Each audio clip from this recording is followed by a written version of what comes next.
Ya, sehingga hal-hal yang akan mengurangi atau merusak kekhusyuannya itu supaya dihindari. Saksikanlah kajian Islam ilmiah di Roja TV dan Radio Roja.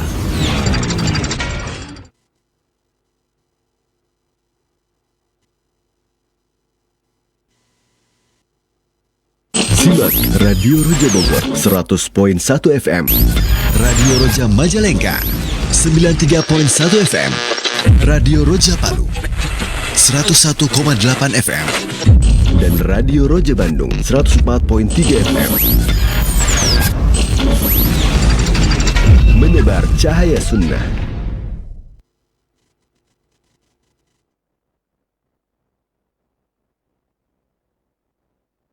Bismillahirrahmanirrahim. Assalamualaikum warahmatullahi wabarakatuh. Ikhwatal Islam, azani Allahu wa iyyakum. Alhamdulillahi rabbil alamin. Hamdan katsiran thayyiban mubarakan fih kama yuhibbu rabbuna wa yarda. Wassalatu wassalamu ala asrafil mursalin wa ala alihi wa ashabihi ajma'in wa man tabi'ahum bi ihsanin ila yaumil qiyamah, amma ba'du. Ikhwatal Islam, azani Allahu wa iyyakum, para pendengar pemerhati Roja dimanapun antum berada. Di kesempatan pagi hari ini, tentunya di pagi hari ini kita mulai memohon kepada Allah Subhanahu wa taala, semoga Allah memberikan kepada kita karunia, nikmat, keberkahan dan hidayah Islam serta hidayah sunnah di dalam menjalani kehidupan satu hari yang telah Allah berikan kepada kita di hari ini, insyaallah hingga menjelang malam nanti. Ikhwatul Islam, azani Allahu wa iyyakum. Alhamdulillah, kita bersyukur pula kepada Allah Subhanahu wa taala. Pagi hari ini kembali kita akan menyimak satu pembahasan yang penuh dengan ilmu dan faedah dari pembahasan kitab Riyadhus Shalihin, buah karya dari Imam Nawawi rahimahullahu taala, dan insyaallah kembali akan disampaikan dan dipaparkan secara mendalam bersama guru kita Al-Ustadz Al-Fadil Mubarak Bamu'alim LC-MAI hafizallahu taala. Alhamdulillah, kami telah terhubung dengan beliau di studio Al-Iman Center, dan pada pagi hari ini beliau akan mengangkat pembahasan dengan judul Bab Ensiklopedia Islam. Ikhwatul Islam, azani Allahu wa iyyakum. Setelah kajian disampaikan oleh beliau, kami membuka sesi interaktif soal jawab untuk memperdalam materi yang telah beliau sampaikan. Dan bagi Anda semuanya, Anda bisa bergabung dan berinteraksi melalui layanan telepon secara langsung, telepon lokal di 0218236543. Kami sampaikan hanya bisa menghubungi kami di telepon lokal di 0218236543, dan Anda juga bisa bertanya melalui chat WA di 0218236543. Nah, ikhwatul Islam, kita akan simak bersama, dan kepada Ustadz kami persilakan falyatafadhal mashkuran.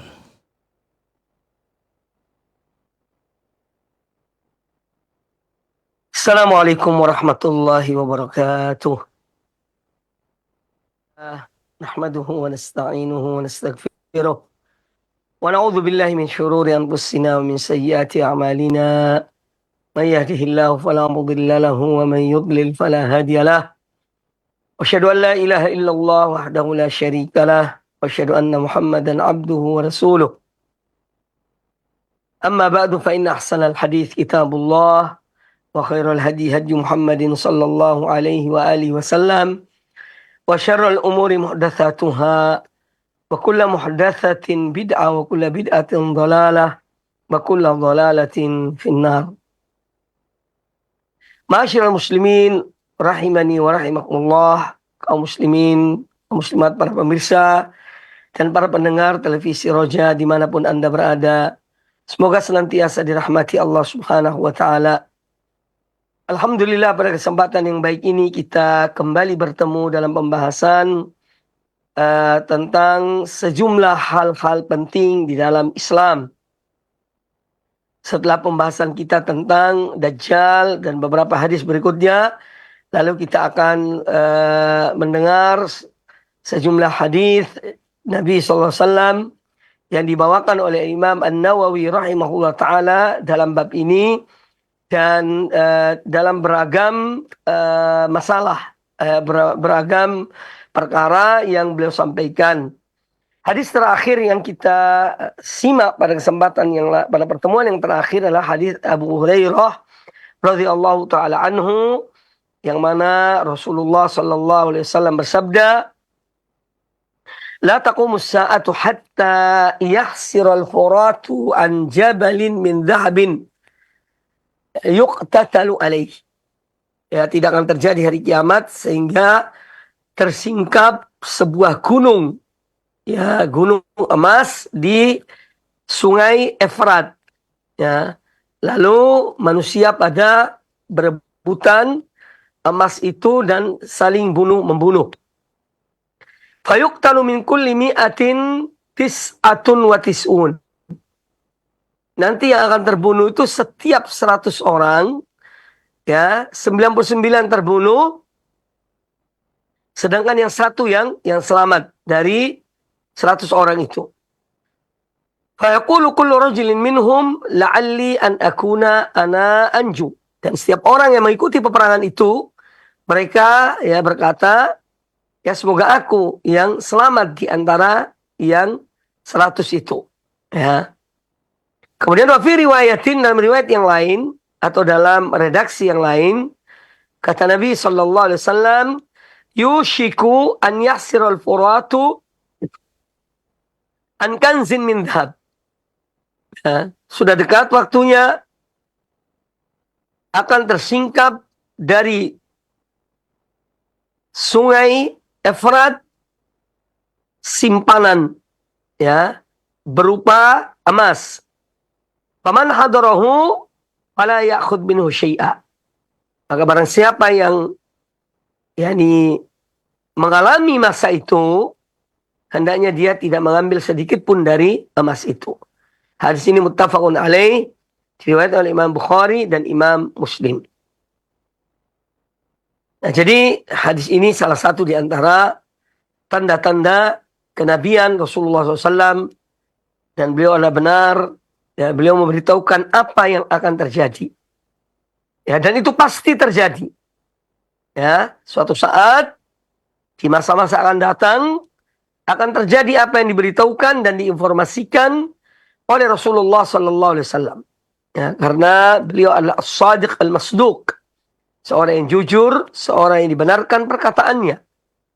Dan informasi yang diberitahukan oleh Nabi sallallahu alaihi wasallam tentang harta yang akan muncul di sungai Efrat itu, ini adalah tentu berita dari Allah Subhanahu wa taala kepada beliau.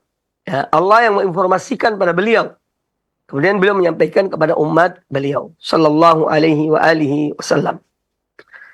Dan ini kita sudah bahas hadis ini serta pelajaran-pelajaran ya, yang diambil dari hadis ini. Kemudian hadis yang berikutnya, wa anhu, juga dari Abu Hurairah radhiyallahu taala beliau berkata, sami'tu Rasulullah sallallahu alaihi wasallam yaqul, aku mendengar Rasulullah sallallahu alaihi wasallam bersabda, yatrukuna al-madinata ala khairi ma kanat. Ya. Nanti suatu saat orang-orang akan meninggalkan kota Madinah. Padahal kota Madinah dalam keadaan yang terbaik ketika itu. Yatrukuna al-madinata ala khairi ma kanat. Mereka meninggalkan kota Madinah. Ya, padahal keadaannya adalah keadaan yang sangat baik ketika mereka meninggalkan kota tersebut. Dan ini akan terjadi di akhir zaman. La yaghshaha illa al-awafi. Ya. La yaghshaha. Tidak ada yang menempati kota Madinah itu kecuali al-awafi. Al-awafi ini jamak dari afiyah. Ya. Yaitu hewan-hewan yang mencari makanan. Baik itu binatang buas, ataupun burung, ya, burung-burung, ya, atau binatang-binatang liar. Mereka akan datang ke kota Madinah setelah penduduknya itu kosong. Ya, la yakhshaha illa al-awafiyah. Disebutkan oleh An-Nawawi rahimahullah, ya, atau di sini Abu Hurairah, ya, yuridu awafi as-siba wa tayr.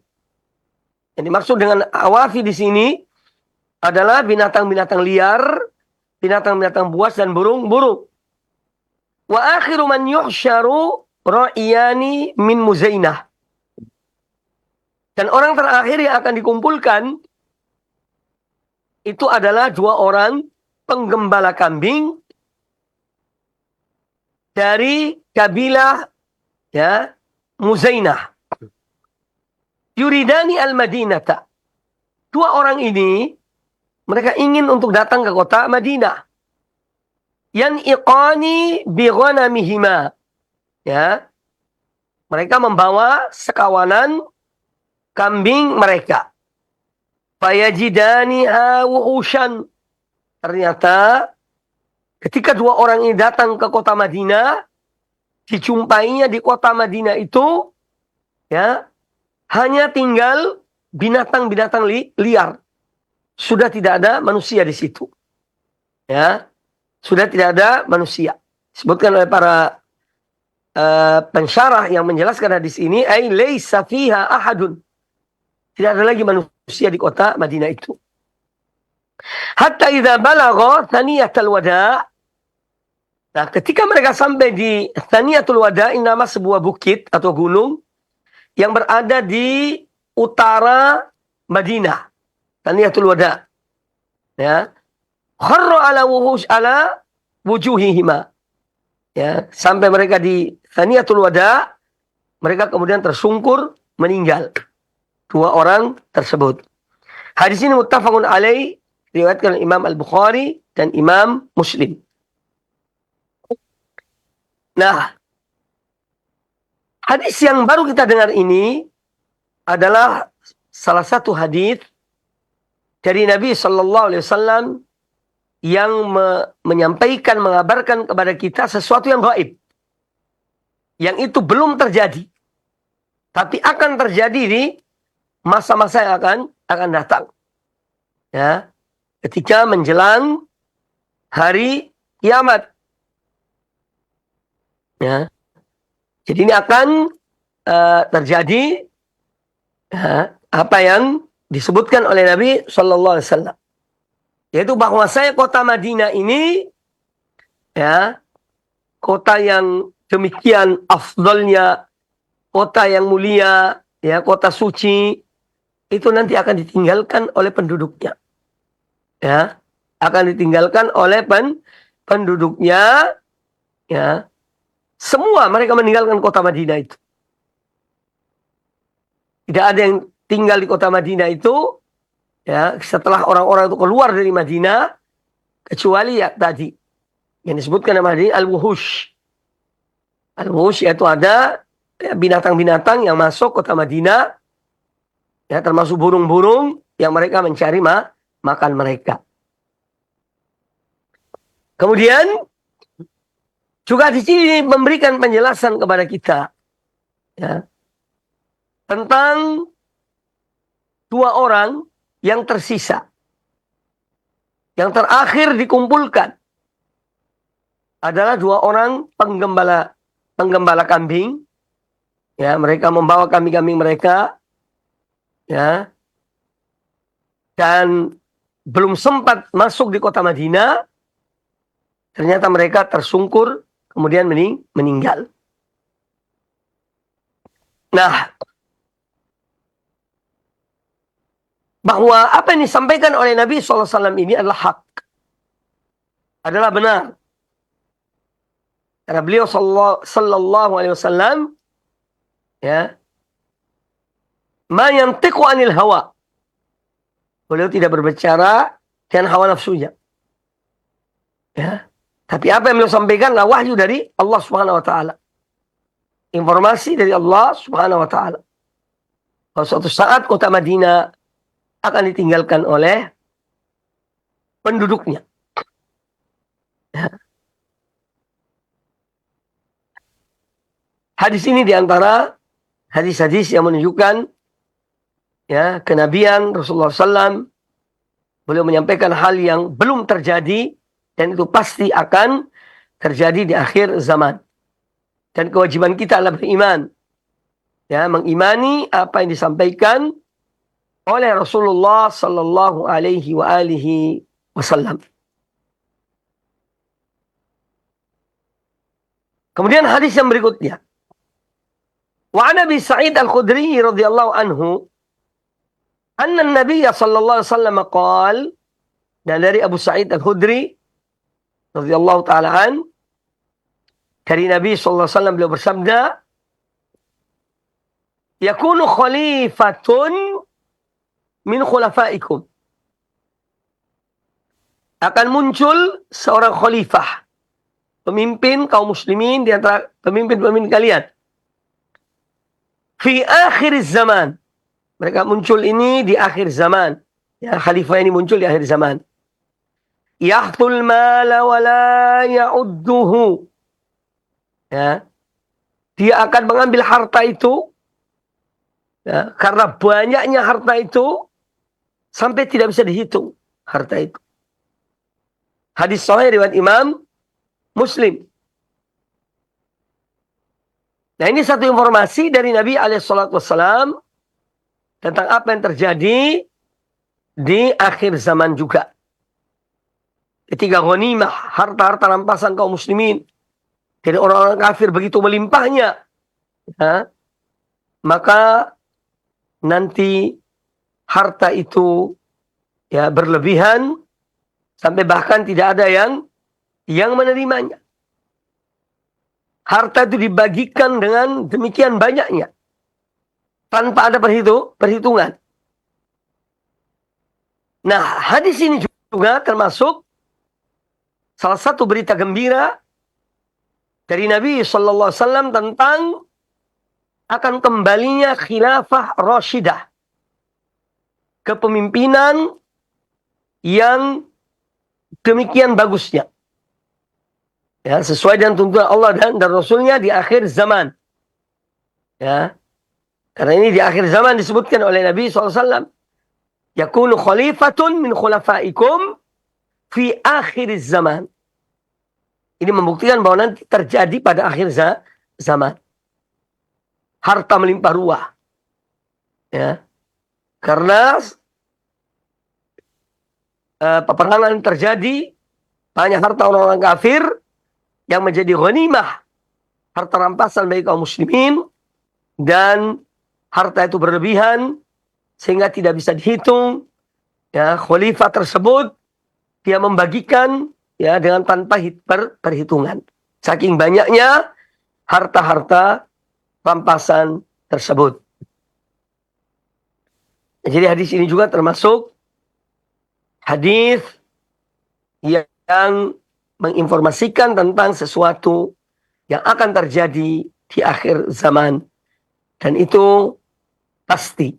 Ya, kita tidak ragu terhadap Rasulullah SAW. Selama hadis itu sahih dan sanad yang sahih dari beliau SAW, maka apa yang beliau informasikan, apa yang akan terjadi di akhir zaman itu adalah benar. Dan itu adalah hak. Walaupun kadang-kadang seorang mungkin gimana caranya, ya, kok bisa munculnya seorang khalifah itu di akhir zaman itu. Ya, kita tidak mengetahuinya. Allah dengan segala kekuasaannya, Allah mampu untuk melakukan apa yang Allah kehendaki. Karena Allah hanya menyebut kun, jadilah maka jadilah. Fayakun. Ya. Maka kita beriman kepada Allah dan Rasulnya sallallahu alaihi wasallam dan apa yang diinformasikan oleh Rasulullah sallallahu alaihi wasallam kepada umat ini. Ya, salah satunya akan munculnya seorang khalifah di akhir zaman yang mana harta demikian banyaknya melimpah dan dia memberikan kepada rakyatnya, kepada umat ini ya tanpa perhitungan.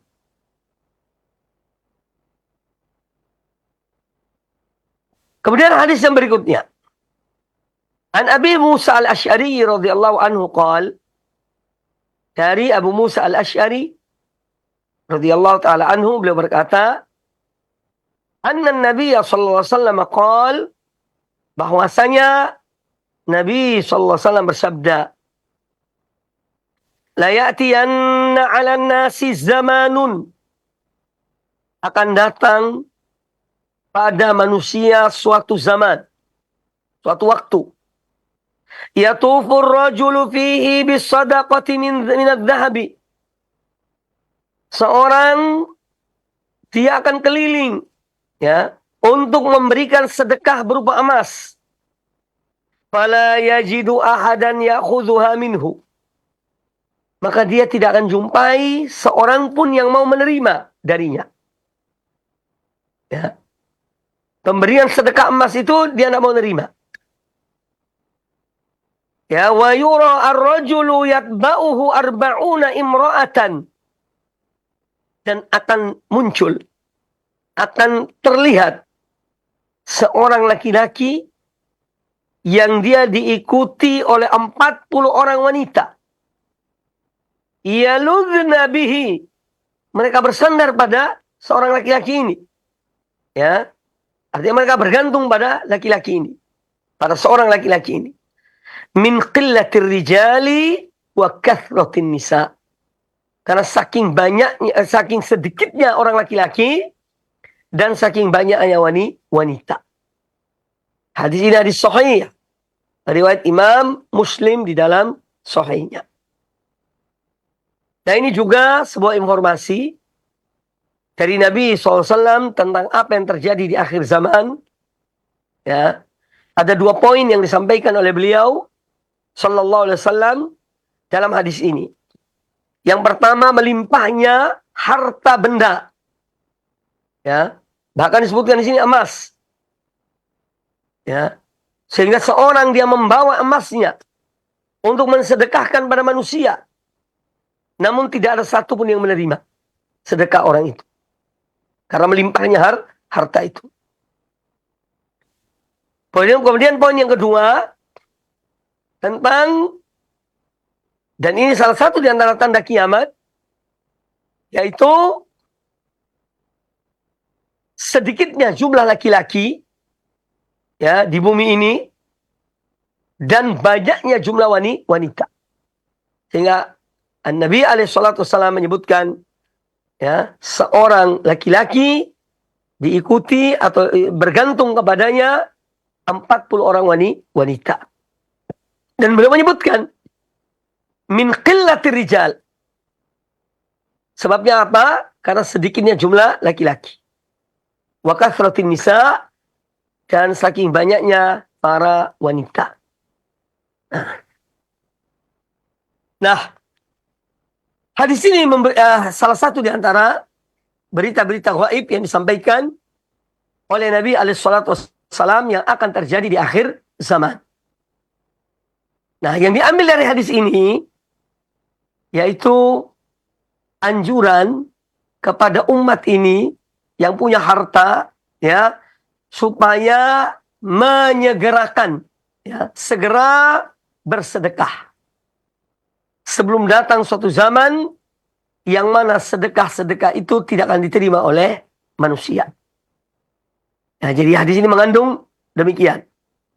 Mengandung pelajaran, ya anjuran untuk bersegera di dalam mengeluarkan, dalam memberikan sedekah kepada orang-orang yang membutuhkan. Ya, sekarang ini masih banyak orang yang butuh bantuan, yang butuh sedekah, itu banyak. Nah, nanti suatu saat, ya, suatu saat akan datang suatu zaman yang mana sedekah tidak akan diterima oleh manusia. Ya, karena melimpahnya harta benda. Juga di sini menjelaskan pada kita bahwa di akhir zaman nanti harta itu melimpah, ya. Saking banyaknya harta itu.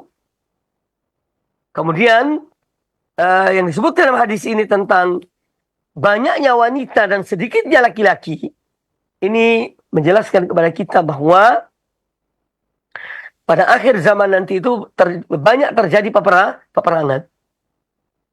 Banyak terjadi peperangan sehingga kebanyakan laki-laki mengikuti peperangan dan mereka mati dalam peperangan. Ya, akhirnya yang tertinggal kebanyakan adalah wanita. Ya, yang tertinggal tersisa lah kebanyakan wanita. Ya, nah ini juga di antara hal-hal yang akan terjadi di akhir zaman yang disampaikan atau diinformasikan oleh Rasulullah Sallallahu Alaihi Wasallam. Para pemirsa, para pendengar televisi Radio Roja dimanapun Anda berada, semoga Allah SWT senantiasa memberikan pada kita taufik, hidayah, inayah. Jadi akan terjadi hal-hal yang luar biasa ya di akhir zaman ya, yang manusia tidak pernah berpikir tentang hal itu. Ya. Tapi itu telah diberitahukan dan diinformasikan oleh As-Sadiq Al-Masduq Sallallahu Alaihi Wasallam, oleh Rasulullah SAW, seorang yang jujur, seorang yang dibenarkan perkataan beliau. Bahwa apa yang beliau sampaikan, yang beliau informasikan tentang hal-hal yang gaib, itu pasti terjadi. Selama hadis itu adalah hadis yang sahih tentunya. Ya. Selama hadis itu hadis yang sahih dari beliau Sallallahu Alaihi Wasallam. Dan kewajiban kita adalah untuk beriman. Ya. Kita beriman kepada Rasulullah SAW. Karena beliau adalah seorang utusan Allah yang terakhir. Beliau seorang yang benar. Ya. Apa-apa yang kita lihat, yang sudah terjadi zaman kita misalnya, dari informasi beliau itu, sudah menjadi realita. Di antaranya adalah apa? Ya. Banyaknya pasar. Salah satu di antara tanda-tanda kiamat. Ya. Banyaknya apa? Pasar-pasar. Ya. Kemudian hadis yang berikutnya, kata An-Nawawi rahimahullah ta'ala, an Abi Hurairah radhiyallahu anhu anin Nabi sallallahu alaihi wasallam qala, dari Abu Hurairah radhiyallahu an, dari Nabi sallallahu alaihi wasallam beliau bersabda, qala ishtara rajulun min rajulin aqaran, ay ardon, ya, bahwa pernah ada seorang, dia membeli sebidang tanah dari seseorang. Fawajada alladhi ishtara al-aqar fi aqarihi jarratan fiha zahabun. Nah, maka orang yang membeli tanah ini, ya, ketika dia menggali ya tanah itu, dia mendapati atau menemukan sebuah jarroh. Jarroh itu sebuah bejana berisikan emas. Ya. Ketika tanah diolah, diproses, ya, entah mau dibangun atau apa, ternyata dia menemukan di situ ada jarroh, semacam bejana yang berisikan emas. Faqala lahu alladhi ishtara al-aqar, khudh dhahabaka. Maka si pembeli tanah itu, ya, orang yang membeli tanah dari orang lain tadi, dia mengatakan kepada penjual tanah, ya, khudh dhahabaka, silahkan ambil ya emasmu ini. Ya. Innama ishtaraitu minkal ardo. Karena aku dibeli dari kamu, hanya aku beli tanah. Aku tidak beli emas darimu. Ya. Maka emas yang ada di bejana ini, silakan ambil. Ya. Itu hakmu. Ya. Walama ashtari dhahab. Kata orang itu, dan aku tidak membeli emas. Aku hanya beli tanah. Aku tidak membeli emas. Faqala alladhi lahu al-ardu. Nah, pemilik tanah ini atau penjual itu mengatakan kepada pembeli. Penjual tanah ini mengatakan kepada pembeli tanah, innama bi'tukal arda wa ma fiha. Sesungguhnya aku menjual padamu tanah ini dan apa yang ada dalam tanah sekalian, itu aku jual semuanya. Ya, jadi yang penjual pun tidak mau menerima emas itu. Fatahakama ila rajulin. Maka dua orang ini karena mereka berbeda, ya, yang satu memberikan emasnya kepada pemilik tanah itu, pemilik tanah juga tidak mau menerima karena dia menganggap bahwa dia jual tanah dan apa-apa yang ada dalam tanah itu. Ya, maka mereka pun kemudian mencari seorang yang bisa mengadili, ya, yang bisa mendudukkan permasalahan ini. Ya. Faqala alladhi tahakama ilaihi. Maka orang yang dijadikan sebagai hakim, ya, yang memutuskan perkara mereka dua orang ini, ya, si hakim ini mengatakan, alakuma waladun. Apakah kalian berdua ini memiliki anak? Ya. Jadi penjual punya anak, pembeli juga punya anak. Qala ahaduma li gulamun. Salah seorang di antara penjual dan pembeli tanah ini tadi, dia mengatakan, aku mempunyai seorang anak laki-laki. Wa qala al-akhar, kemudian yang satunya mengatakan, li jariyah. Aku mempunyai anak perempuan. Ya, kata salah seorangnya. Jadi yang satu mempunyai anak laki-laki, yang satunya mempunyai anak perempuan. Di antara dua penjual dan pembeli ini. Qal ankihal gulama al-jariyata. Ya. Maka si hakim ini mengatakan, ya, kawinkan anak laki-lakimu dan anak wanitamu ini. Kawinkan. Wa anfiqu ala anfusihima minhu wa tasaddaqu. Kemudian emas yang ada di bejana itu kalian infakkan, belanjakan untuk pernikahan mereka atau untuk modal mereka, selebihnya sedekahkan. Selebihnya sedekahkanlah. Hadis ini muttafaqun alaih, riwayat Imam Bukhari dan Imam Muslim. Ya, bahwa kisah ini, ya, adalah kisah atau cerita yang indah. Betapa orang-orang dahulu, ya, mereka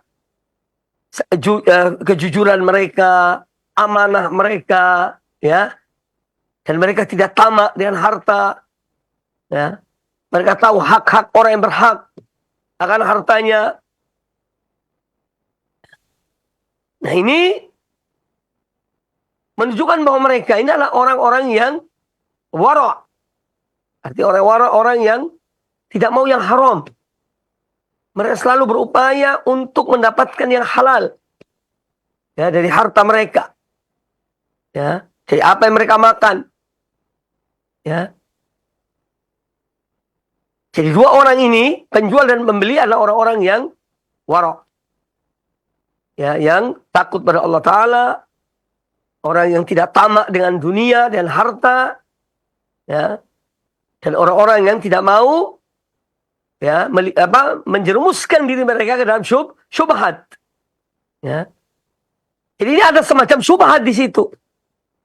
Ya. Antara pembeli dan penjual. Ya. Yang pembeli ketika dia mendapatkan emas dalam suatu bejana yang ada di tanah itu, dia mengatakan bahwa saya tidak membeli emasmu ini. Silakan ambil emasmu. Aku hanya membeli tanahmu. Ya. Kemudian si penjual juga mengatakan, saya telah menjual tanah dan apa yang ada dalam tanah itu semuanya aku jual. Ya, seharga itu tadi. Ya. Karena ini ada syubhat. Yang membeli, ya, dia merasa bahwa dia tidak berhak mendapatkan harta ini karena ini milik penjual. Ya. Yang penjual juga takut mengambil harta itu. Ya. Karena dia tidak merasa bahwa itu miliknya. Ya. Dia tidak merasa itu miliknya. Sehingga dia mengatakan bahwa apa yang dia jual itu tanah, yaitu dengan isinya yang ada dalam tanah itu. Ini saking ya mereka menjaga diri mereka dari harta yang syubhat, yang tidak jelas. Karena orang yang terjerumus dalam syubhat, dia terjerumus dalam hal yang haram. Faman faqaha fi syubhat waqa'a fil haram. Sebagaimana disabdakan oleh Nabi sallallahu alaihi wasallam. Kemudian hadis ini juga menjelaskan kepada kita, ya, yaitu betapa pentingnya sifat dan sikap jujur di dalam jual beli. Ini sama-sama jujur ya. Pembeli ya jujur, penerima penjual jujur. Ya. Maka dalam muamalah, ini modal yang terbesar bukan harta. Dalam kita bermuamalah dalam kehidupan kita, ya, modal terbesar itu bukan harta, tetapi kejujuran. Ya, dan itu sulit di zaman kita ini. Mencari orang yang jujur yang bisa diamanahkan itu, waduh, sulitnya luar biasa. Ya. Padahal kejujuran adalah itu jalan keselamatan. Dalam seorang bermuamalah, ya, dalam menjaga diri dari yang haram. Itu semua dengan kejujuran. Maka sikap jujur ini sangat penting. Ya. Orang yang jujur itu ditempatkan dimanapun dia tetap selamat. Karena jujur. Ya. Nah, ini pentingnya kejujuran dalam bermuamalah. Kemudian hadis ini juga memberikan pelajaran kepada kita, yaitu mengembalikan hak kepada yang berhak. Ya. Karena ada hak orang lain misalnya yang kita ambil, atau yang mungkin tidak disengaja, hak orang lain terambil, maka segera kembalikan. Kembalikan pada yang berhak. Ya. Jangan kemudian mumpung orang yang tidak tahu, aku temui di dalam tanah ini, diambil. Jadi kembalikan hak kepada yang berhak. Karena kalau tidak demikian, nanti di akhirat tetap akan dituntut. Ya. Jadi antara penjual dan pembeli dalam hadis ini, masing-masing itu mempertahankan. Artinya tidak mau mengambil hak orang lain. Ya.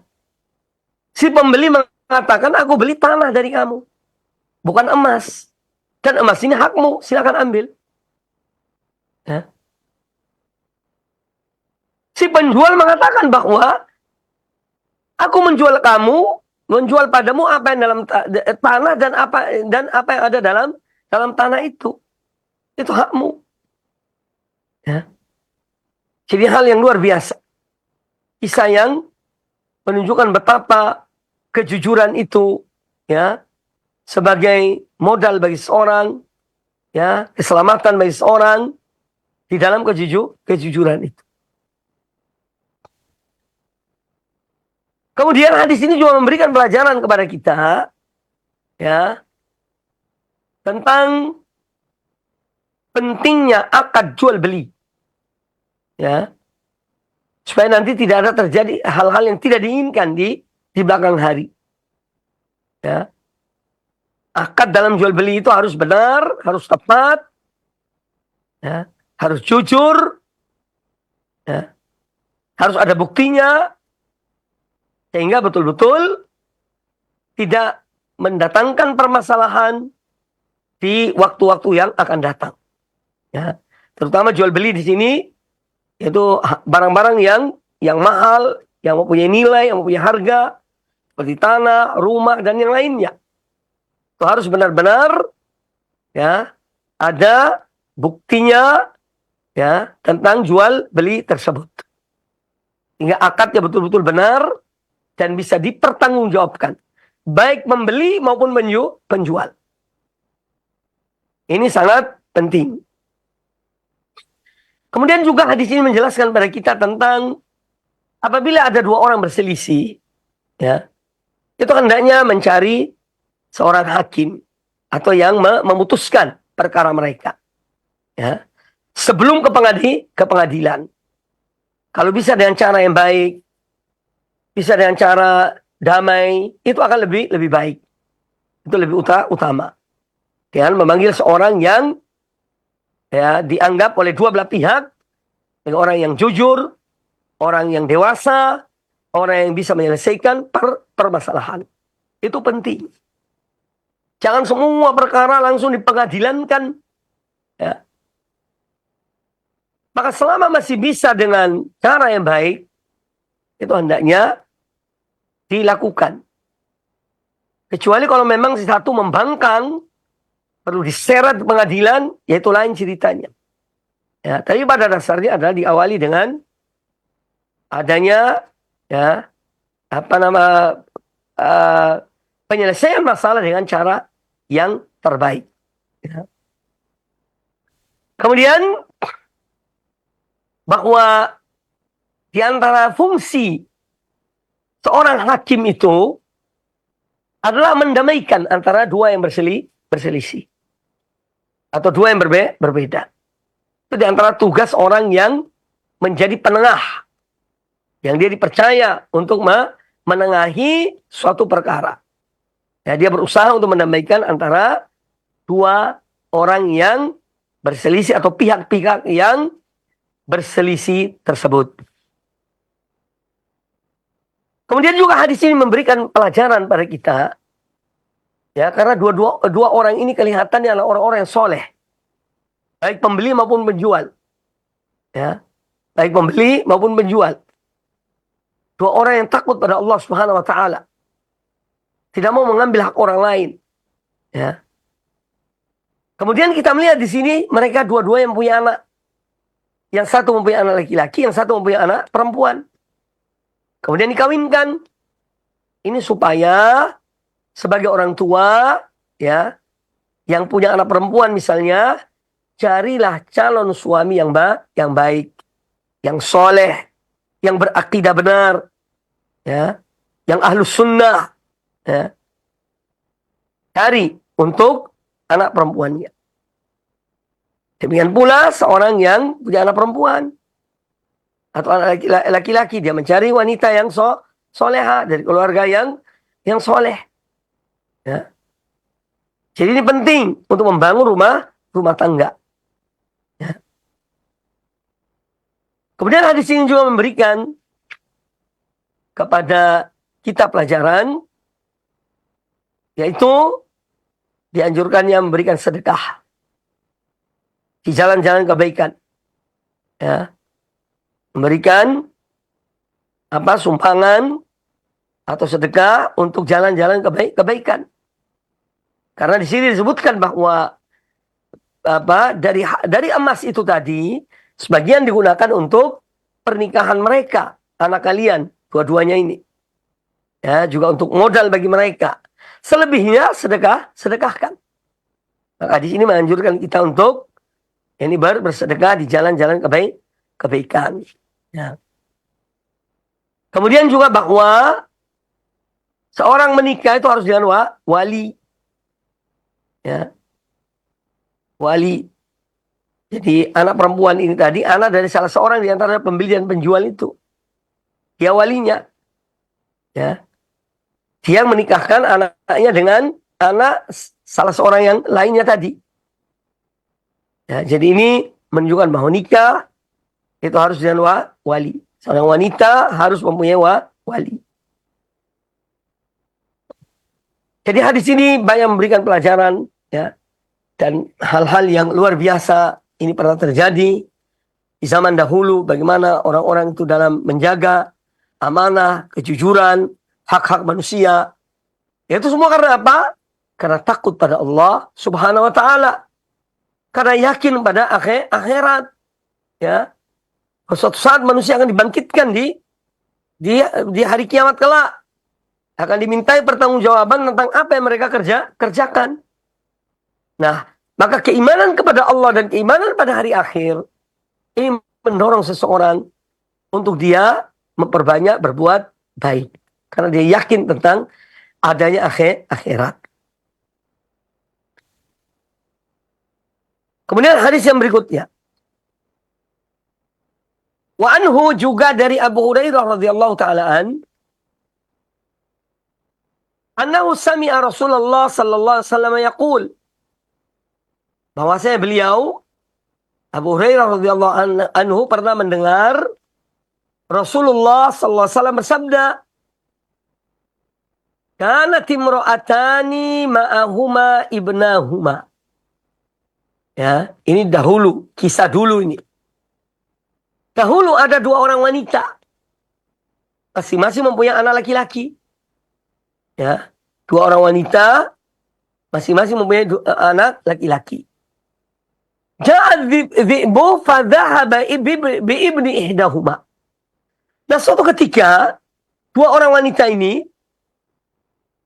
yaitu ada serigala yang datang memakan salah seorang anak di antara dua wanita itu. Antara dua anak dari dua wanita tersebut. Salah satunya dimakan oleh serigala. Faqala di sahibatiha, innama dhahaba bibnika. Maka wanita yang satu mengatakan bahwa serigala itu membawa anakmu. Ya. Jadi anak yang dimakan atau dibawa oleh serigala itu anakmu, bukan anakku. Wa qalatil ukhra, wanita yang satu mengatakan, ya, wanita yang lainnya mengatakan, innama dhahaba bi ibniki. Ya. Sesungguhnya ya, bahwa yang dibawa oleh dimakan oleh serigala itu anakmu. Jadi masing-masing mendakwakan bahwa bukan anak dia yang dimakan oleh serigala. Fatahakama ila Dawud sallallahu alaihi wasallam. Ya, ini kisah zaman Bani Israel dulu. Maka dua wanita ini datang ya kepada Nabi Daud alaihissalam dan mereka mengangkat perkara mereka yang mereka perselisihkan tentang anak siapa yang dimakan oleh serigala itu. Faqadha bihi lil kubra. Maka Nabi Daud alaihissalam memutuskan bahwa anak laki-laki ya yang dimakan oleh oleh serigala itu adalah anak dari yang lebih muda. Sehingga yang wanita yang lebih besar tadi, yang lebih tua, itu yang anaknya selamat. Ini dalam putusan Nabi Daud alaihissalam. Fakharajata ala Sulaiman bin Daud alaihima assalam. Maka dua wanita ini keluar, ya, mereka datang kepada Nabi Sulaiman alaihissalam, putra Nabi Daud. Dua wanita ini datang kepada Nabi Sulaiman. Fa'akhbaratahu. Lalu dua wanita ini menyebutkan apa yang terjadi. Jadi mereka berselisih karena masing-masing menganggap bahwa ya anak dia itu tidak dimakan oleh serigala. Yang dimakan oleh serigala anak yang salah satu di antara mereka. Jadi saling menuduh. Faqal, maka Nabi Sulaiman alaihissalam berkata, "Ituni bisikin." Ya. Asyukkuhu bainahuma. Kata Nabi Sulaiman, coba datangkan bawa pisau. Aku sembeli anak ini bagi dua. Ya. Jadi anak yang masih selamat ini dibagi dua, diberikan setengah kepada si wanita ini, yang satu setengahnya kepada wanita ini. Faqalatis sughra. Maka wanita yang lebih kecil, yang lebih muda dari yang sebelumnya, dari yang satunya, faqalatis sughra la taf'al. Ya. Kata wanita yang lebih kecil usianya ini, dia bilang, jangan kamu lakukan hal itu. Ya. Rahimakallah. Ya. Semoga Allah merahmatimu, wahai Sulaiman. Huwa ibnuha. Sudahlah. Anak yang dimakan oleh serigala itu, anaknya yang besar ini. Ya. Jadi wanita yang lebih kecil usianya ini mengatakan bahwa jangan melakukan hal itu. Ya, artinya jangan dibelah anak ini menjadi dua. Sudah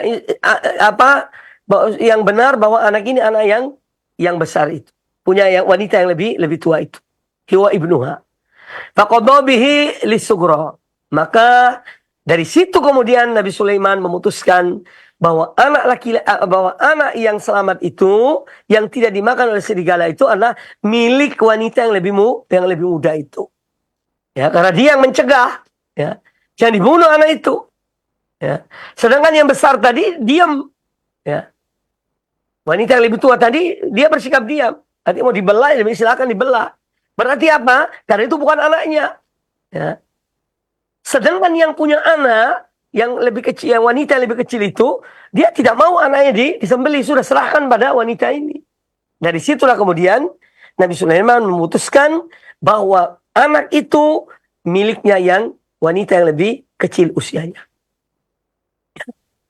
Hadis ini hadis sahih riwayat Imam Bukhari dan Imam Muslim di dalam Sahih Bukhari dan Sahih Muslim. Nah, di sini kita melihat, ya, ini di antara kisah-kisah yang luar biasa yang terjadi zaman dahulu, ya, dan banyak kisah-kisah yang terjadi pada Bani Israel, ya, kisah-kisah yang luar biasa yang terjadi di zaman mereka. Nah, ini salah satunya. Nah, yang diambil dari hadis ini atau kisah ini, yang pertama bahwa Allah menguji kepada hamba-hambanya dan apa yang Allah kehendaki. Ya. Allah menguji hamba-hambanya dan apa yang Allah kehendaki. Untuk menguji kekuatan iman seorang. Contohnya adalah bahwa salah seorang dari anak dua wanita ini dibawa lari oleh serigala. Ini ujian. Dan apa yang Allah kehendaki. Kemudian yang kedua yang diambil dari hadis ini bahwa para nabi itu, ya, boleh, ya, menghukumi atau memutuskan satu perkara dengan ijtihad mereka. Contohnya Nabi Daud alaihissalam. Ya, beliau ketika menghukumi tentang perkara dua wanita ini, beliau menangkan wanita yang lebih tua. Beliau menangkan perkara ini bagi wanita yang lebih tua, bahwa anak ini adalah milik anak yang wanita yang lebih tua itu. Jadi ini ijtihad Nabi Daud. Ya. Sedangkan Nabi Sulaiman juga berijtihad. Ya. Dengan cara beliau, ya, yang menunjukkan bahwa beliau orang yang cerdas. Ya. Artinya sebelum memutuskan beliau mengambil satu kesimpulan. Ya. Itu dengan memotong bayi itu menjadi bagi dua. Ternyata yang kecil itu tak mau. Karena dia sayang pada anaknya. Ini membuktikan bahwa itu anaknya. Jadi para anbiya, para rasul, mereka itu boleh mengadili dengan ijtihad mereka. Artinya tidak semua harus wahyu dari Allah Subhanahu wa taala. Tapi juga dengan ijtihad mereka. Dan ini pun pernah terjadi pada diri Rasulullah SAW. Ya, insya Allah suatu saat nanti kita bahas misalnya. Kalau ada kesempatan. Kemudian hadis ini atau kisah ini menjelaskan kepada kita, ya, bahwa menghukumi seseorang, memutuskan satu perkara itu boleh dengan menggunakan bukti-bukti. Ya. Dengan air muka, ya. Karena air muka orang yang bohong itu ketahuan. Ya. Air muka orang yang jujur itu ketahuan. Ya. Bisa dilihat. Ya. Atau korina yang lainnya. Korina itu ibaratnya apa? Barang bukti. Ya. Barang bukti bisa barang bukti dalam bentuk benda, ya, yang ada ketika itu, atau juga bisa yang lainnya. Seperti kisah Nabi Yusuf dengan istri penguasa Mesir. Kan ada yang memutuskan apabila pakaian Nabi Yusuf itu, ya, terbuka atau ibaratnya sobek di depannya, terbuka di depan Nabi Yusuf, berarti wanita ini yang benar. Ya. Nabi Yusuf yang tidak benar. Karena pakaian terbuka dari depan. Tetapi kalau pakaiannya terbuka dari belakang, ya, terkoyak dari belakang, berarti Nabi Yusuf yang benar dan wanita itu yang tidak benar. Ternyata setelah diperiksa, pakaian itu Nabi Yusuf itu terkoyak dari belakang. Berarti bukan beliau yang ingin. Ya. Nah ini contoh. Itu korinah namanya. Ya, itu korina. Ya, jadi ibarat satu hal yang bisa dijadikan sebagai barang bukti.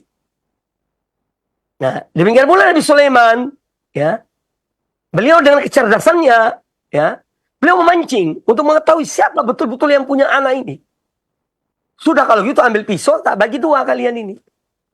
Ya, bayi ini bagi dua, yang setengah dikasih yang satu, yang setengah dikasih yang satunya. Ternyata yang kecil tidak mau, ya, karena itu anaknya. Dia tidak mau anak diperlakukan demikian. Maka dia mengatakan sudah ini milik yang besar ini. Dari situ kemudian Nabi Sulaiman mengambil kesimpulan bahwa anak ini adalah milik yang kecil, wanita yang lebih muda itu. Nah, ini contoh. Jadi memang seorang hakim, ya, dalam mengadili dia juga harus memiliki kecerdasan, ya, untuk menggali, ya, apa yang tersembunyi. Nah, ini bukan berarti kemudian ketika kita mengatakan Nabi Sulaiman cerdas, ya, bukan berarti kita mengurangi, ya, Nabi Daud alaihissalam, ya, hasya wa kalla. Mereka adalah para Rasul Allah, mereka adalah orang-orang yang mulia, ya. Ya, tapi bisa saja, ya, dalam mengadili, ya, ada yang keliru dalam ijtihadnya, itu hal yang mungkin seperti dalam kisah ini. Ternyata ketika Nabi Sulaiman, beliau yang mengadili wanita ini, dua wanita ini, dengan cara beliau, maka ternyata apa yang diputuskan oleh Nabi Daud itu, ya, dengan ijtihadnya itu tidak tepat. Yang tepat yang dilakukan oleh Nabi Sulaiman keputusannya. Ya, ini hal-hal yang bisa saja terjadi pada para anbiya, dan itu tidak mengurangi, ya, nilai mereka, ya, sebagai Nabi, sebagai Rasul, utusan Allah Subhanahu wa Ta'ala. Nah, ini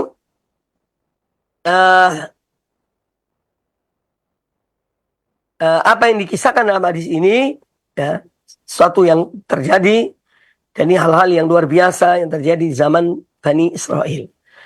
Baik, semoga apa yang disampaikan bermanfaat bagi kita semuanya, dan semoga Allah Ta'ala senantiasa memberikan pada kita ilmu yang bermanfaat dan amal yang soleh. InsyaAllah masih ada waktu kurang lebih 10 menit untuk sesi berikutnya, yaitu tanya jawab. Aku qouli hadza wa jazakumullah khairan. Kami kembalikan kepada yang membawa acara. Wallahu ta'ala a'lam. Nah, Ustaz, jazakumullah khairan, barakallahu fikum atas materi yang telah antum sampaikan saat di kesempatan pagi hari ini.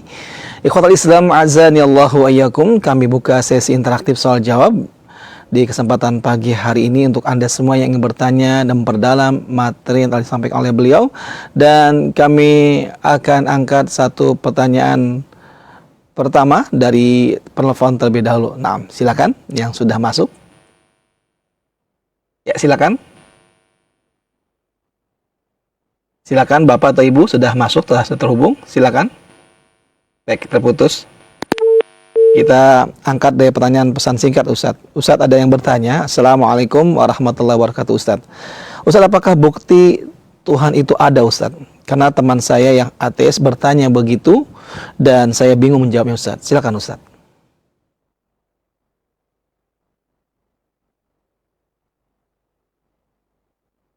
Ini pertanyaan yang luar biasa. Kalau ada manusia yang tidak beriman atau kurang yakin dan keberadaan Allah Subhanahu wa Ta'ala yang menciptakan alam semesta ini, ya, satu hal yang tidak dilakukan oleh orang-orang jahiliyah zaman dahulu. Ya. Orang-orang jahiliyah zaman dahulu itu beriman tentang adanya Allah Ta'ala yang menciptakan alam semesta ini, yang menciptakan diri mereka, yang memberikan rezeki pada mereka, yang menurunkan hujan dan seterusnya. Hanya saja orang-orang jahiliyah dahulu, mereka mengambil perantara, itu berhala-berhala, untuk mendekatkan diri mereka kepada Allah. Tapi mereka yakin adanya Allah Ta'ala. Maka kalau ada orang di zaman ini yang ragu tentang adanya Allah Ta'ala, ini hal yang luar biasa. Ya, hal yang luar biasa. Ya, semoga Allah memberikan hidayah kepada yang bertanya, artinya yang keadaannya demikian. Ya. Untuk bukti-bukti keberadaan Allah Ta'ala, ya ini hal-hal yang luar biasa. Artinya yang tidak perlu ditanyakan. Ya.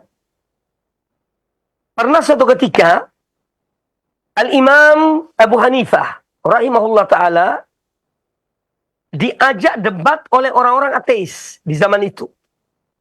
Yang mereka tidak percaya, tidak beriman adanya Allah Subhanahu Wa Ta'ala. Ya. Sumaniyah nama mereka itu. Ya, satu kelompok Sumaniyah. Mereka ini yang tidak beriman akan adanya Allah Subhanahu Wa Ta'ala. Mereka mengajak Abu Hanifah berdebat untuk membuktikan adanya Allah Subhanahu Wa Ta'ala. Maka Abu Hanifah dengan sengaja datang terlambat di saat waktu yang sudah disepakati untuk dialog itu. Sehingga orang-orang ini merasa bahwa Abu Hanifah kok terlambat.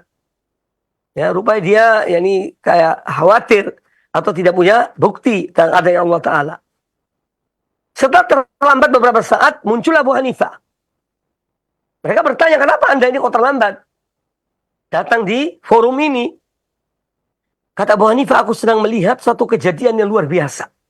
Jadi yang membuat aku terlambat ini, karena ada kejadian yang luar biasa. Ketika menyeberang sungai itu, aku melihat ada pohon-pohon berjatuhan, membentuk dirinya menjadi sampan, ya, perahu. Kemudian ada barang-barang, langsung naik ke atas perahu itu, kemudian menyeberang. Itu kata Abu Hanifah. Jadi tanpa ada yang mengerjakannya, tahu-taunya pohon itu tumbang sendirinya, terbentuk sendiri dengan sendirinya menjadi sampan. Kemudian ada muatan-muatan naik dengan sendirinya di sampan itu, kemudian menyeberang. Kata orang-orang itu, ini hal yang tidak mungkin. Ya, si lawan debatnya Abu Hanifah ini tidak mungkin, mustahil. Masa ada pohon tumbang sendiri, kemudian membentuk diri menjadi perahu sampan. Kemudian ada muatan-muatan naik sendiri di atas sampan itu tanpa ada yang mengangkutnya. Ada yang menyeberangkannya. Setelah mereka mengingkari hal itu, kemudian dijawab oleh Abu Hanifah. Nah, bagaimana mungkin dengan alam semesta ini? Dan aturan yang demikian indahnya. Ya. Dengan ciptaan yang luar biasa ini. Kalian mengatakan tidak ada penciptanya. Di situ kemudian mereka terkalahkan. Ya, hanya dengan itu. Maka bukti-bukti keberadaan Allah Subhanahu Wa Taala, ya, dalam diri kita itu ada. Ya, wa fil ardi ayatul lil muqinin wa fi anfusikum afala tubsirun. Ya, di bumi ini ya, terdapat tanda-tanda kebesaran Allah Subhanahu Wa Taala dan keesaannya. Demikian pula dalam diri kalian itu terdapat tanda-tanda kebesaran dan keesaan Allah Subhanahu Wa Taala. Makanya dalam Al-Quranul Karim, ya, Allah ketika menyeru manusia untuk beriman pada Allah Ta'ala, di antara yang diingatkan oleh Allah Ta'ala adalah manusia. Mereka dari janin, ya, di dalam kandungan ibu mereka, ya, dari dari sperma, kemudian beralih kepada segumpal darah, dari segumpal darah berproses pada segumpal daging, dari segumpal daging kemudian baru diciptakan bentuk mereka, kemudian ditiupkan ruh sampai mereka lahir. Masa terjadi dengan sendirinya? Ya. Nah, jadi yang bertanya ini, coba sekarang ini ada istilahnya apa ya?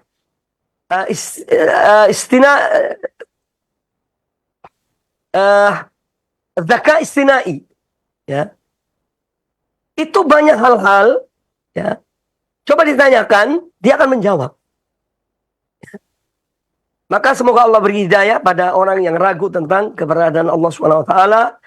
Allah berikan petunjuk padanya untuk dia beriman pada Allah, ya, dan dia memeluk Islam. Ya, ini adalah harapan kita. Ya, wallahu taala a'lam. Nah, Ustaz, jazakumullah khairan, barakallahu fikum. Kita akan angkat satu pertanyaan terakhir saat di kesempatan pagi hari ini melalui telepon. Kami persilakan bagi Anda yang sudah terhubung. Ya, silakan. Halo. Ya, silakan. Assalamualaikum. Waalaikumsalam. Waalaikumsalam warahmatullahi wabarakatuh. Dengan siapa Bapak dan berada di mana? Ustaz, saya mau tanya. Ya, Bapak dengan siapa, Pak? Ini ada Pak Ali. Pak Ali, di mana, Pak? Pak Ali di Jakarta. Silakan, Pak Ali. Pak Ali. Ya, silakan, Pak. Ya, di Jakarta. Begini Ustaz. Assalamualaikum Ustaz. Waalaikumsalam warahmatullahi Ya, ada pesantren, kebetulan ada pesantren, lalu ada promosi dari pesantren supaya lebih dilihat bagus. Kita janjikan waktu itu, pesantren menjanjikan akan kecuali ijazah yang didapat dari pesantren, ijazah santri, dan akan diberikan juga ijazah SMA paket. Jadi paket SMA. Nah, ini ijazah paket SMA ini bagaimana supaya dia halal, Ustaz? Tidak haram, karena tidak mengikuti pelajaran-pelajaran paket SMA.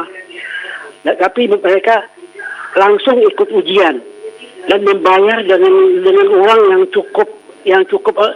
yang relatif cukup mahal untuk mendapatkan ijazah paket SMA. Nah, ini pesantren ini gimana, Ustaz? Bagaimana caranya mendapatkan ijazah paket SMA yang halal? Baik. Apakah harus mengikuti secara formal? Ya, cukup Pak ya. Pelajaran mereka selama 3 tahun atau gimana, Ustaz? Terima kasih. Baik Pak, terima kasih Pak Ali atas pertanyaan cukup. Baik, jazakallah khairan, dan kepada Ustadz kami persilakan untuk menjawab. Silakan Ustadz.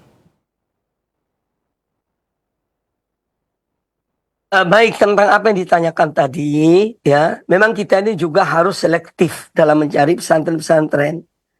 Sekarang ini pada hakikatnya pemerintah tuh memberikan peluang, ya, memberikan peluang kepada mereka yang punya pesantren misalnya, ya, untuk mengikuti paket, dan itu resmi dari negara, ya, tanpa ada jual beli.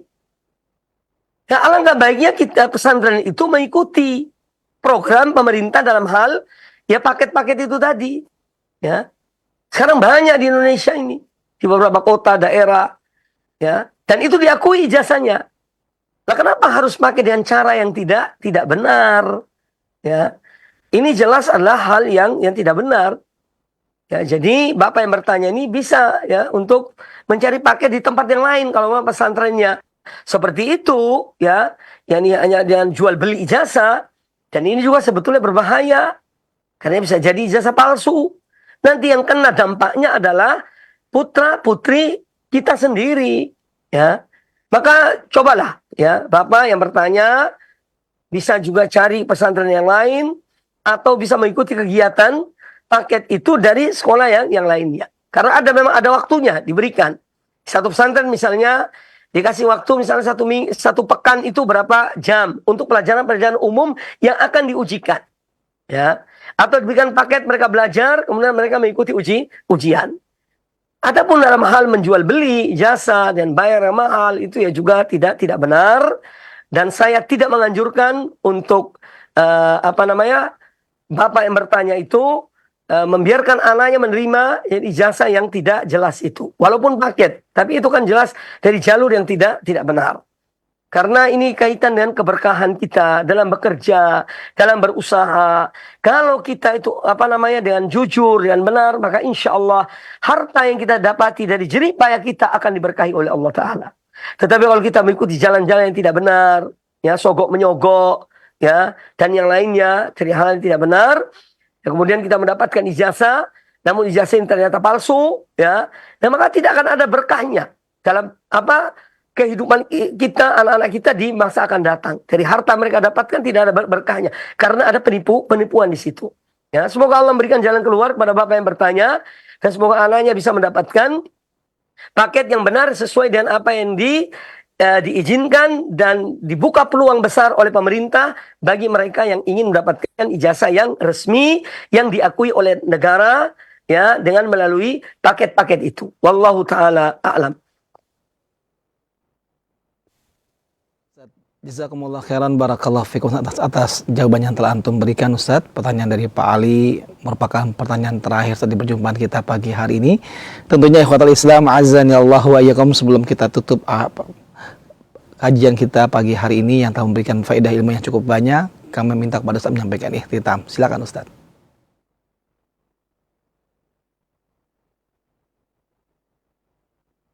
Baik para pemirsa, para mendengar televisi Radio Roja dimanapun Anda berada, alhamdulillah, semoga Allah senantiasa memberikan pada kita ilmu yang bermanfaat dan amal yang soleh.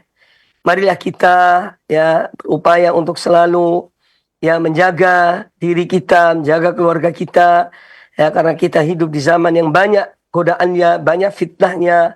Maka mari kami anjurkan, ya kami seru kepada kaum muslimin, kaum muslimat agar betul-betul bisa terus menuntut ilmu, terus meningkatkan amal kebaikan, amal soleh, dan kita menjaga ya terutama diri kita dan keluarga kita dari berbagai macam fitnah yang muncul ya di dalam kehidupan kita ini. Dan semoga Allah senantiasa menjaga, memelihara kita dan melindungi kita, melindungi kaum muslimin, melindungi negeri ini dari hal-hal dari hal-hal yang buruk ya yang menimpa negeri ini. Semoga Allah tetap menjaga dan memeliharanya. Amin ya rabbal alamin. Aqulu qouli hadza wa jazakumullahu khairan. Lebih kurangnya saya mohon maaf. Subhanakallah wa bihamdika asyhadu an la ilaha illa anta astaghfiruka wa atubu ilaik. Wa sallallahu wa sallam wa barak ala nabiyyina wa ala alihi washabihi ajma'in. Tsumma assalamu alaikum warahmatullahi wabarakatuh. Waalaikumsalam warahmatullahi wabarakatuh. Kami ucapkan terima kasih banyak kepada guru kita Al-Ustadz Al-Fadil Mubarak Bamu Alim LC-MHI Afrullahu Ta'ala atas waktu yang telah beliau sempatkan untuk kita semuanya, materi yang telah beliau paparkan untuk kita, dan jawaban-jawaban yang telah beliau berikan untuk kita semuanya. Semoga Allah Subhanahu wa Ta'ala senantiasa membalas kebaikan beliau dan menjaga beliau di sana serta meluaskan kemampuan beliau sehingga semakin banyak faedah ilmu yang dapat kita ambil, dan setiap perjumpaan bersama beliau insyaallah. Allahumma amin. Jazakumullah khairan, barakallahu fikum Ustaz. Dan untuk rekan-rekan kami yang pertama di studio Aliman Center Surabaya dan juga rekan-rekan kami studio Roja Cilengsi, atas kerjasamanya Allah telah memudahkan bagi kita semuanya untuk bisa menghadirkan kajian ini di tengah-tengah keluarga kaum muslimin dan kaum muslimin lainnya. Allahumma amin. Kami ucapkan terima kasih banyak. Jazakumullah khairan, barakallahu fikum. Dan untuk Anda semuanya ikhwatal Islam, azani Allahu wa iyyakum, yang telah bersama kami dari awal hingga akhir kajian ini, kami ucapkan terima kasih banyak atas kebersamaan Anda. Dan semoga Allah Subhanahu wa Ta'ala memudahkan bagi kita semuanya mengamalkan ilmu yang telah kita dapatkan. Nantikan kembali kajian beliau insyaallah pada hari Selasa yang akan datang untuk kita ikuti kelanjutan pembahasan kitab Riyadhus Shalihin, untuk kita simak bersama pembahasan berikutnya yang tentunya kita harapkan mendapatkan faedah lagi yang lebih baik. Akhir kalam, kami mohon undur diri dan mohon maaf atas segala kekurangan kami. Untuk Anda semuanya, tetap jaga kesehatan dan semoga Allah memudahkan bagi kita mengamalkan ilmu yang telah kita dapatkan. Barakallahu fikum, billahi taufiq wal hidayah. Wassalamualaikum warahmatullahi wabarakatuh.